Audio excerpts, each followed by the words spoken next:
Hello friends, welcome back to my channel JSSC वाला। कैसे हैं दोस्तों? आशा करते हैं आप लोग बहुत ही अच्छे होंगे और बहुत दिनों के बाद वीडियो बना रहे दोस्तों। कारण है चुनाव में घर जाना पड़ा था और लैपटॉप वगैरह लेकर नहीं गए थे। लेकर क्या जाते हैं, पता था कि चुनाव है तो कोई अपडेट तो आने से रहा। ठीक है, जो भी एग्ज़ाम का अपडेट आएगा चुनाव के बाद ही आएगा, इसीलिए वीडियो नहीं बन पा रहा था। चलिए कोई बात नहीं, और वीडियो में कुछ वैसे खास था नहीं, लेकिन दोस्तों अब आपको अच्छे तरीके से तैयारी करना होगा और हम लोग आज बात करेंगे। उम्मीद करते हैं दोस्तों कि आप लोग भी फर्स्ट फेज़ का चुनाव जो हुए हैं, जहाँ जहाँ पर हो पाया 43 सीट पे आप लोग चुनाव जरूर किए होंगे, एक वोट जरूर मारे होंगे। ठीक है, अपना हक का और अधिकार जो होता है आपके अंदर साल में 5 साल में एक बार मिलता है, उस अधिकार को अच्छे से यूज किए होंगे।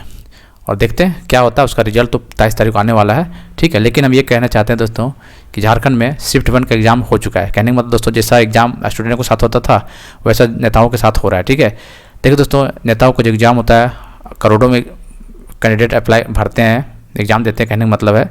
लेकिन एग्ज़ाम अच्छे तरीके से हो गया, फेयर तरीके से हुआ, कहीं भी कोई पेपर लीक या धांधलीबाजी नहीं हुआ। ठीक है, ठीक इसका उल्टा देखिएगा, हमारे झारखंड में 4 लाख 5 लाख स्टूडेंट बढ़ एग्ज़ाम देने जाते हैं तो पता नहीं एक अजीबोगरीब मतलब अफसर लोग का अब सब आना शुरू हो जाता है। बहुत सारे कैंडिडेट हैं, 4 शिफ्ट मिलेंगे, 5 शिफ्ट मिलेंगे, 2 शिफ्ट मिलेंगे, एग्ज़ाम नहीं हो रहा है, सेंटर नहीं मिल पा रहा है, एग्ज़ाम होता है तो पेपर लीक हो जा रहा है। तो आप लोग समझ सकते हैं इन लोग कौन करवाता है। ठीक है, इतना बड़ा एग्जाम चुनाव आयोग के अंदर में होता है तो कहीं दिक्कत तो कहीं नहीं होता है, लेकिन सरकार जब करवाता है ताकि गड़बड़ क्यों हो जाता है, तो ये चीज़ आपको समझना चाहिए और इसी हिसाब से आपको चुनाव वोट भी करना चाहिए। ठीक है, तो शिफ्ट 1 अच्छे तरीके से एग्जाम हो चुका है। शिफ्ट 2 जो होने वाला है दोस्तों, ये 20 तारीख को होने वाला, और इसका जो फाइनल रिजल्ट तुरंत आ जाता है, क्योंकि इन लोग को रिजल्ट तुरंत ही आ जाता है, ज़्यादा डिले नहीं होता है, क्योंकि इन लोग बहुत पढ़े लिखे लोग होते हैं, इसी वजह से इन लोग को रिजल्ट तुरंत आ जाता है। ठीक है, 27 को रिजल्ट आने वाला है। और रही दूसरी बात दोस्तों कि JSSC CGL एग्जाम का जो भी अपडेट होगा, बहुत ही कम समय बचा हुआ, पता चल जाए क्लियर हो जाने वाला है आपका, क्योंकि देखिए 3 दिसंबर को अगला सुनवाई है। ठीक है, और 27 को तो क्लियर हो ही जाएगा कि सरकार किसकी बन रही है। देखिए दोस्तों, सबसे पहले बात आपको जानना पड़ेगा, ये तो क्लियर है कि सेम सरकार रिपीट करती है तो एग्ज़ाम को कैंसिल नहीं करने जा रही। जो भी रद्द करेगी वो कोर्ट ही कर सकता है, वरना सरकार के मंशा क्लियर है, ज्वाइन करवाना है। ठीक है, उन्होंने एक भाषण में कई बार भाषण बोल भी दिया है कि हम किसको पकड़ना है, किसको जेल भेजना है, सब गिरोह पकड़ा चुका है, चुनाव के बाद जीतने के बाद हम उनको जेल में डाल देंगे, लेकिन चुनाव से पहले नहीं डालेगा वो जेल में। ठीक है, तो कैसे कैसे लोग मतलब चुनाव में वादे करते हैं और बाकी भूल जाते हैं। लड़का लोग भी फिर उसी वादे में मतलब समझ में नहीं पाता, पता नहीं यार पैसे के लालच में करते कैसे करते हैं, लेकिन लड़का लोग भी ये चीज़ अपना 5 साल नहीं देख पाता। ठीक है, खैर चलिए, जो भी है, जो भी सरकार बने, किसी का भी बने भैया। ठीक है, लेकिन इतना जान जाते हैं कि झारखंड में 25 साल सब सरकार ने मिलजुल कर काम किया है, सब है इसमें से, सब कोई भी सरकार ऐसा नहीं है कि जो नहीं काम किया। BJP भी किया है, कांग्रेस भी किया है, JMM तो किया ही किया है, और सब लोग मिल के किया है। ठीक है, ISO वगैरह भी किया है, सब किया है, लेकिन क्या दुर्दशा देखिए। हाँ, एक बात हम ये बोलना चाहेंगे कि जो भी एग्ज़ाम 5 साल अभी अंदर हुआ है, फिलहाल में जो एग्ज़ाम 2 साल 3 साल पहले जितना करप्शन हुआ है दोस्तों, तो शायद ही इतना करप्शन कोई एग्ज़ाम में हुआ होगा। ठीक है, हर एग्ज़ाम में धांधली हुआ दोस्तों, पैसों पे सीट बचा गया, ऐसे ऐसे लोग को सिलेक्शन हुआ है कि जो पढ़ा लिखा 10 साल से पहले छोड़ दिया था, कहीं कमाने गया था, कहीं बिजनेस कर रहा था, वैसे लोग का सिलेक्शन हो गया है। और जो पढ़ लिख रहते हैं वो लाइब्रेरी में भटक रहे हैं और अभी चुनाव में प्रचार में झंडा ढोके घूम रहे हैं। ठीक है, तो ऐसा सिचुएशन बना है, तो कहीं ना कहीं ये चीज़ इस सरकार को समझना चाहिए था। और यदि ये सरकार JMM सरकार यदि देखिएगा अच्छे तरीके से एग्जाम करा दिया रहता ना, तो शायद दोस्तों इस सरकार को रिपीट होने से कोई नहीं रोक पाता, सच बता रहे हैं। लेकिन अभी कुछ भी कहना जल्दी हो जाएगा, वो 27 तारीख को क्लियर हो जाएगा। ठीक है, और वोटिंग परसेंटेज भी बढ़ा है इस बार। अब वोटिंग परसेंटेज का बढ़ने का मतलब क्या है, वो 27 तारीख को क्लियर हो जाएगा। क्या स्टूडेंट लोग ने बढ़ चढ़ के हिस्सा लिया है? अब बढ़ चढ़ के हिस्सा लिया तो वोट किसको किया है देखना बहुत जरूरी है। ठीक है, इसलिए JSSC CGL 3 दिसंबर तो फाइनल हो ही जाएगा, जो भी होना होगा, बाकी 27 तारीख को भी क्लियर हो जाने वाला है। यदि सेम गवर्नमेंट रिपीट करती है तो भैया इसका तो शायद देखिए क्या करता है।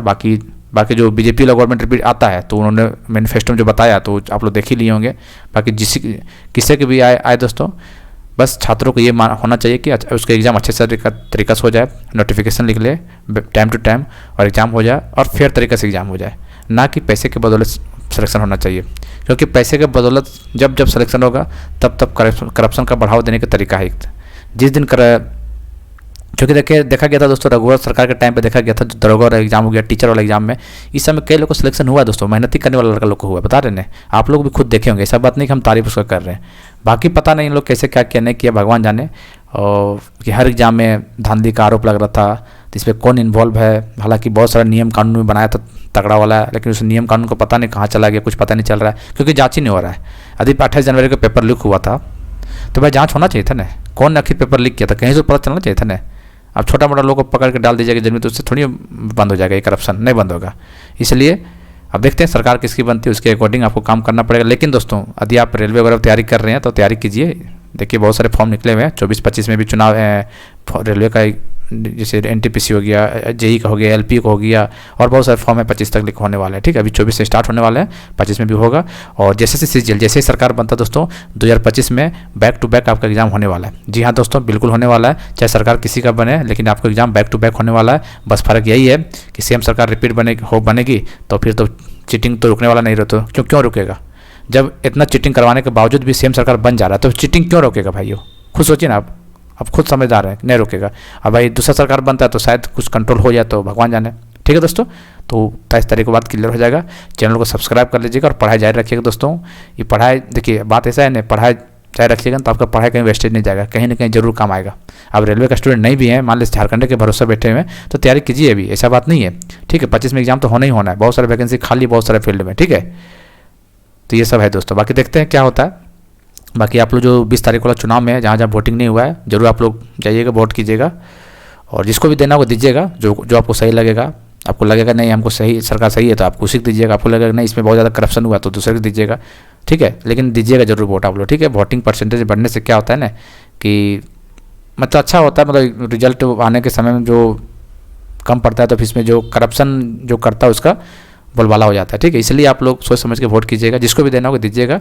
ठीक है, लेकिन ज़रूर याद रखिएगा आपने 5 साल क्या किए नहीं किए।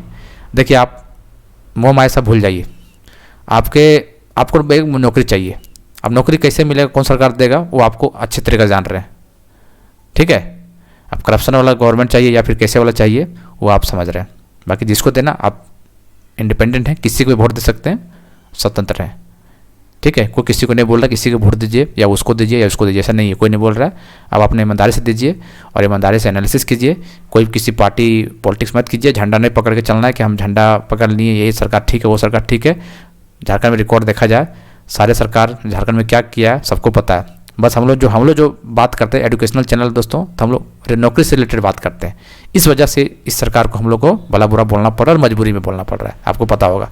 क्योंकि दोस्तों कोई भी एग्जाम देख लीजिए, जितना भी एग्जाम हुआ है, कौन सा एग्जाम में आरोप नहीं लगा है? आप बोलिए ना, जांच करना चाहिए था। अब पता नहीं हेमंत सोरेन जी तो फॉलो में तो ये भी बोल दिए थे कि हम जांच कर लिए हैं, जैसे सरकार बनेगा उन लोग को जेल डालेंगे। तो भाई जांच करें तो पहले बताने में क्या जा रहा है? अब जब आपको पता ही है कि पकड़ा ही गया तो इसका मतलब क्लियर है पेपर आउट है। लेकिन नहीं, लोगों को बरगलाना है, छात्रों को बेवकूफ़ बनाना है। खैर चलिए देखते हैं। इतना झारखंड में माना गया है कि जिनके ऊपर छात्रों का आशीर्वाद है उनका सरकार बनता है। ये चुनाव 2024 में हुआ है, अभी देखने वाला है छात्रों का असर कितना पड़ता है। और वाकई में छात्रों का असर पड़ता है कि छात्र जिनको चुनना चाहता है वही सरकार बनता है। तो दोस्तों याद रखिएगा, छात्रों को इन्हों हल्के में नहीं लेगा आगे चल के। 2025 के बाद जितना भी कार्यकाल होगा हल्के में नहीं लेगा, क्योंकि उसको पता चल जाए। क्योंकि 2019 में छात्रों ने ही सरकार चेंज किया था और 2024 में भी छात्र ने चेंज करता है। इसका मतलब छात्रों को हल्का में नहीं लेगा इस सरकार, कोई भी सरकार बनेगा, देखिएगा आप लोग। ठीक है, इसलिए आप लोग सोच समझ के वोटिंग कीजिएगा। ठीक है, क्योंकि यदि बदलाव होता है तो फिर भाई सोचेगा नहीं भाई छात्रों को डिमांड रखना चाहिए, मांग रखना चाहिए। हालांकि 1-2 साल मांग नहीं उतना रखेगा, लास्ट में 2-3 साल जो होता है ना अच्छे तरीके से मांग इन लोग पूरा कर देगा कि भैया जो छात्र जो चाहता है वही होता है। अब ऐसा प्रूफ कब होगा? ऐसा प्रूफ 23 तारीख होने वाला है। वाकई में छात्रों का बोलबाला है या फिर ऐसे हवा ही चल रहा है? किनको वोट किया है उस समय आने के बाद पता चलेगा। ठीक है दोस्तों, इसलिए आप ईमानदारी से पढ़ाई कीजिए, तैयारी कीजिए। अभी कोई पढ़ाई वीडियो नहीं डाल रहे हैं क्योंकि यार क्यों डालें, चुनाव के माहौल है तो क्यों डालना है। लेकिन जैसे चुनाव खत्म होगा तुरंत शुरू कर देंगे। ठीक है, और पढ़ाई बढ़िया तरीके से कीजिए, नौकरी लीजिए 2025 में, चाहे सेंट्रल की तरह रेलवे में हो या फिर झारखंड में 3-4 तो एग्जाम तो है होने वाला है जो 2025 में ही होगा। ठीक है, जैसे से सीजल इसमें काउंट नहीं करे, जैसे से सीजल यदि रद्द होता है तो एग्जाम तो होना ही होना है, क्योंकि सीटें बहुत ज़्यादा खाली हो चुका है वहाँ पे। एग्जाम तो होना ही है, इसका एग्जाम कहीं नहीं जाने वाला है। और जबरदस्ती कोई सरकार बन जाता है, जबरदस्ती ज्वाइनिंग के मूड में आ जाएगा तो फिर कोर्ट है, कोर्ट तो रद्द करेगा ही करेगा, इतना श्योर रहिए आप लोग, टेंशन मत फ्री रहिए। लेकिन इसका एग्जाम भी बहुत जल्द होने वाला है जैसे सीजल का। ठीक है, एग्जाम होगा तो। और बाकी सर बहुत सारा 4-5 नियुक्ति जो भी सीजल टेक्निकल का भी है और जो दौड़ोगे, जो मतलब पिछला सरकार में जो बचा हुआ है वो एग्जाम तो होगा। बाकी नया नोटिफिकेशन आना होता आएगा। वैसे देखा जाए तो 2,87,000 पोस्ट झारखंड में खाली है। ये सब चीज़ भरना चाहिए था 5 साल में। अब देखते हैं 5 साल में भराता है या फिर नहीं भरा पाता है, समय आने के बाद ही पता चलेगा। इसलिए चैनल को सब्सक्राइब कर लीजिएगा, क्योंकि दोस्तों यहाँ पे कोई भी अपडेट जेएसएससी का हो या फिर जेपीएससी का हो, सबसे पहले इस चैनल के माध्यम से दिया जाता है। इसलिए चैनल को जरूर सब्सक्राइब कर लीजिएगा और टेलीग्राम जेएसएससी वाला पे जुड़ के रहिएगा, जिसका लिंक हम डिस्क्रिप्शन में डाल देंगे।